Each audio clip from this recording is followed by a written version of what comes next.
Okay, so I'm going to give you guys a little tutorial on how to make really yummy stuffed shells, which I did indeed buy a bag of shells yesterday. In my earlier video, I said they don't make them anymore. Well, I got a bag of them, and I could just tell by the bag that they were not as big. So the video makes them look kind of big, but these are not very big shells. They're like, it says jumbo shells, but I knew they were not. They were not. This is something new.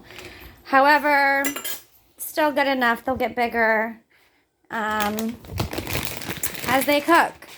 But yeah, so this is what it says jumbo shells, and I could not see, I could only feel them in the package, and they were not, I just knew they weren't jumbo, but. So,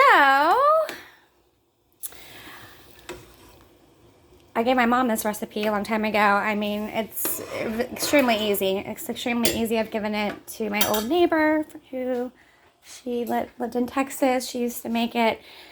Anyways, so, or she moved back to Texas, I should say.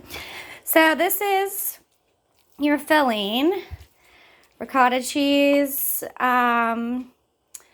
just like a handful of like mozzarella cheese. This is the ricotta. Now I did something a little bit different today, which I like, but like when I used to always cook, like my ex, he would not like.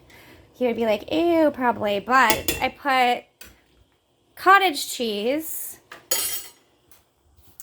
in the ricotta. So I mixed it today. And if there's anything left over, then I will just freeze it for next time. So I basically just added like a pinch of garlic, oregano, basil, just a slight little pinch of salt, and a slight little pinch of pepper. And an egg. And Parmesan cheese, and one egg, even if you do use or you do not use the cottage cheese mix. So I'm sure it'll be good. I'm sure it will be good. So then you're letting these cook, and then I just bought these actually because I'm in the process of replacing everything I own. This one did make the cut. I've had this pot for a long time, and I love it. I've had this for a long time. These were actually used to be my dad's, and so is this. And somehow, well, he kept them for me. He kept them for me when he took stuff from my house to his house in Ohio. So anyways, I got these baking dishes yesterday, and I actually love them. I just got them at Walmart. And so you just take a baking dish. I've never tried this before, but I used to always buy like organic Trader Joe's, but this is from Cleveland, so thought I'd give it a try. But so then I'll just take the sauce and put it at the bottom of my pan here. And so I'll do one for manicotti, one for shells. And then whatever leftover shells I have, I'll give to Christian and Caleb because they like to eat them plain, especially Christian. So you just put the bottom here with sauce, just a layer of sauce at the bottom here.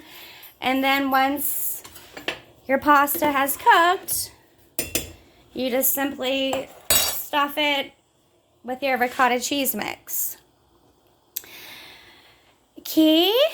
And then you stuff each shell or each manicotti piece, or if you're doing lasagna, you'll lay a layer flat. So anyways, okay, so you'll stuff your shells, and then you will sit them in a nice orderly fashion in your baking dish, and then you will cover it with more sauce. Some people like a lot of sauce. I mean, I will definitely use 1 can of sauce for one dish. And then you cover the whole top with shredded cheese. And then you bake it in the oven at 350. So stuffed shells, I would bake them for like 30 to 40 minutes. Same with manicotti. Lasagna. Now you can do the same thing to make baked ziti, and you make ziti noodles, and then there's no stuffing. You just mix the sauce, the ricotta, and the noodles all together, and then you could actually bake that for like 20 minutes, 25 minutes. So these manicotti noodles are about to be done, and I got a nice message. Gina wants me to pick the kids up, which I asked him if I could pick them up at 3:30 since my time is 4 to 7, and he absolutely will not let me pick them up 1 minute past 4 because I would like to not spend a lot of time, 3 hours that I've been given today this Christmas, driving in the car. But I will gladly pick them up and get changed here into a nice little comfy dress for Christmas and celebrate Christmas with my kids. And I hope everyone has a Merry Christmas, and I hope that people will make this recipe and love it.